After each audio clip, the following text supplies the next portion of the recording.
ওমা মা, হ্যাঁ বল। তোমার জন্য না একটা সারপ্রাইজ আছে। কিসের সারপ্রাইজ আবার? তোমার জন্য আমরা টিচার্স ডে গিফট এনেছি। তা আমি তো তোদের টিচার নই, তোদের স্যার আছে, তোদের ম্যাডাম আছে, তাদেরকে গিফট দিবি, আমাকে গিফট দিয়ে কি হবে? তুমি তো আমাদের প্রথম টিচার। হ্যাঁ, তুমি তো আমাদের প্রথম হাঁটতে শিখিয়েছো, কথা বলতে শিখিয়েছো। বাহ বাহ, শুনেও তো আমার জীবন ধন্য হয়ে গেল। তা কি গিফট এনেছিস? দে দে। আগে তুমি চোখ বন্ধ করো। করি তাহলে, দে।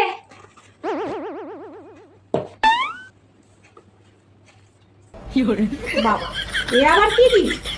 হাতা? এটা আবার কি দেখি?